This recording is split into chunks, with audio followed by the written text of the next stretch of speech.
Assalamualaikum warahmatullahi wabarakatuh. Halo sahabat. Kali ini saya akan menceritakan sebuah kisah yang terjadi pada zaman Perang Uhud. Dalam tragedi setelah Perang Uhud, ada kisah sahabat yang meninggal yang ingin dipotong kepalanya. Tetapi sayangnya jenazah itu dilindungi oleh lebah. Kemenangan kaum muslim atau kaum Madinah atas kaum kafir Mekah tentu membuat beberapa kabilah yang hidup di sekitar mereka menghitung kembali kekuatan politik yang baru dari Madinah. Mereka yang selama ini memandang remeh kekuatan Madinah yang dipimpin oleh Rasulullah SAW sudah mulai ketakutan. Sekali mereka salah berhitung, bisa saja berakibat fatal.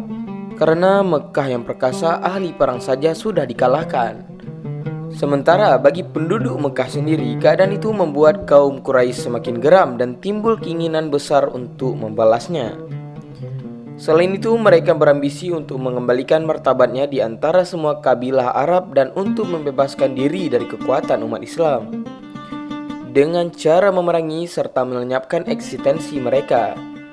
Bisa ditebak, perang pembalasan haruslah dimulai, sehingga terjadilah Perang Uhud tepat pada bulan Syawal tahun ketiga Hijriah, setahun setelah umat Islam memperoleh kemenangan besar di Perang Badar. Perang ini bukan hanya melibatkan para lelaki, kaum Hawa pun tidak ketinggalan terjun ke dalam medan perang. Di barisan kafir Mekah, para perempuan bertugas membakar semangat para pasukan perang. Mereka bertindak menyenandungkan lagu untuk membakar kemarahan pasukannya. Di antara mereka bahkan akan memukuli pasukan yang berusaha mundur dari medan perang, seraya melantunkan syair dan mencaci pasukan yang kelihatannya hendak menyerah. Di antara mereka ini adalah Hindun binti Utbah atau istri Abu Sufyan bin Harb. Sosok ini dikenal karena dalam perang ia diyakini sangatlah kejam karena telah membelah dada Sayyidina Hamzah, yaitu paman Rasulullah SAW, dan memakannya di tempat.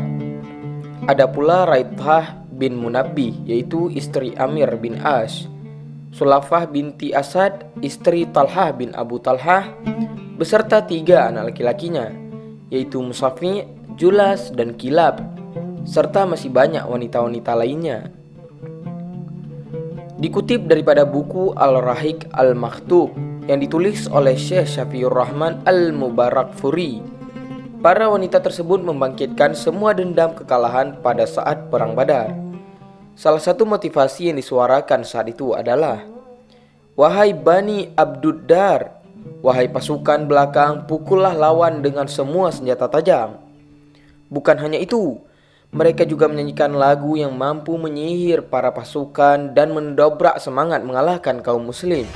Hingga akhirnya kemenangan berada pada pihak-pihak kaum kafir Quraisy. Para wanita berhamburan ke tengah medan perang untuk menikmati kemenangan. Mereka merusak dan mencincang mayat-mayat kaum muslimin dengan sangat keji, mulai mencungkil mata, memotong telinga, dan hal tragis lainnya. Bahkan ada yang menjadikan hidung dan telinga para mayat dijadikan kalung kemudian dipakaikan untuk membalaskan dendam terhadap keluarganya yang dibunuh pada Perang Badar.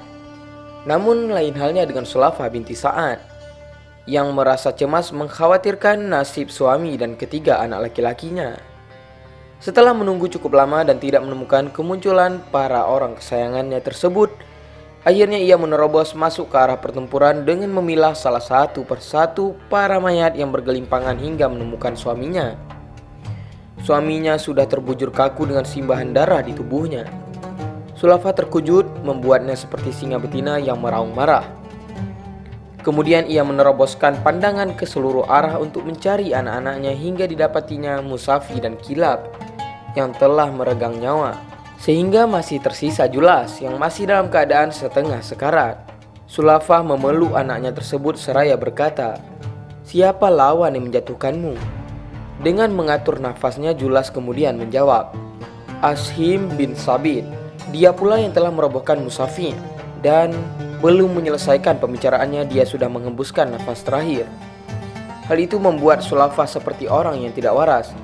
Ia menangis kencang-kencangnya dan bersumpah tidak akan makan dan menghapus air matanya sebelum orang Quraisy membunuh Ashim dan menyerahkan batok kepala Ashim kepadanya untuk dijadikan wadah tempat minum khamar.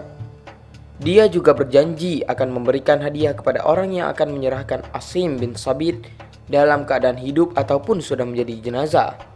Perkataan Sulafah tersebar cepat di seluruh kaum Quraisy. Semuanya berlomba-lomba untuk mendapatkan Asim bin Sabit agar mendapatkan imbalan hadiah. Di sisi lain, kaum muslimin kembali ke Madinah dengan kesedihan atas gugurnya para mujahid dan juga memuji keberanian para pasukan muslim. Salah satunya pahlawan tak terkalahkan yang dapat merobohkan 3 bersaudara sekaligus, yaitu Asim bin Sabit. Seorang sahabat berkata, "Itu adalah sesuatu yang tidak perlu diherankan. Bukankah Rasulullah SAW telah mengingatkan saat beliau bertanya sebelum berkobarnya perang Badar, 'Bagaimana caranya kamu berperang?' Kemudian Asim menjawab dengan busur panah di tangannya, 'Jika musuh berada di depanku 100 hasta, aku panah dia.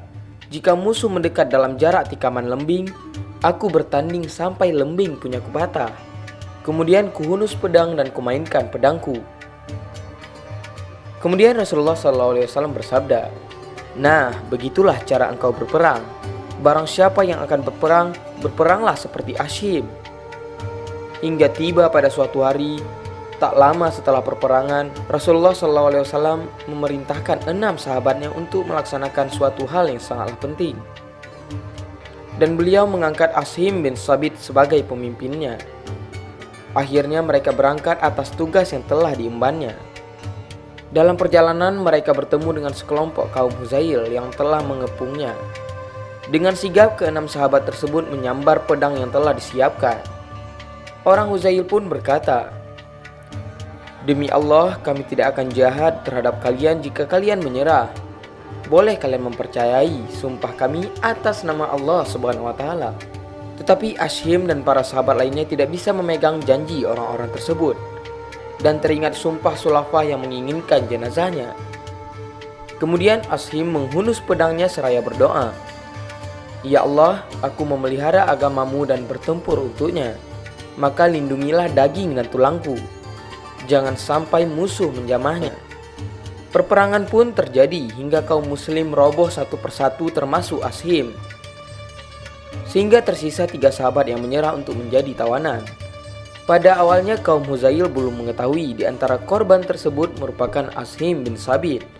Namun setelah mengetahui betapa senangnya mereka membayangkan hadiah yang akan diberi Sulafah, berita kematian tersebut segera meluas ke segala penjuru sehingga para pemuka Quraisy telah mengetahui peristiwa tersebut hingga mengutus orang suruhan kepada kaum Huzail untuk meminta tengkorak kepala Asim bin Sabit agar diserahkan pada Sulafah dengan membawakan uang sebagai gantinya. Ketika akan memisahkan bagian kepala dari tubuhnya, mereka dikejutkan dengan lebah-lebah yang menyerang dari segala arah. Ketika hendak mendekati mayat Asim bin Sabit, bahkan sudah berulang kali mereka mencobanya, tetapi tidak kunjung berhasil. Jenazah itu dilindungi oleh lebah. Allah Subhanahu wa Ta'ala menjaga jenazah itu dengan dilindungi oleh lebah, supaya orang kafir Quraisy tidak memutilasinya. Akhirnya mereka menyerah dan menunggu malam tiba hingga para lebah hilang. Namun pada saat malam hari turun, hujan lebat dan membuat aliran cukup kuat hingga menghanyutkan jenazah Asim bin Sabit. Sampai tidak pernah ditemukan bekasnya meskipun para orang musyrik tersebut bekerja keras untuk mencarinya. Namun hasilnya tetap sia-sia. Sahabat, doa Asim bin Sabit telah diijabah oleh Allah Subhanahu wa Ta'ala agar jenazahnya yang suci tidak dapat dijamah oleh para musuh. Allah Subhanahu wa Ta'ala pun melindungi jasadnya. Jenazah itu pun dilindungi oleh lebah. Sungguh kisah yang sangat mengharukan dan menjadi motivasi kepada kita agar terus berada di jalan Allah Subhanahu wa Ta'ala dan terus menjauhi segala perilaku buruk yang ada daripada dunia ini. Lebih dan kurang saya mohon maaf. Wabillahi taufiq wal hidayah. Wassalamualaikum warahmatullahi wabarakatuh.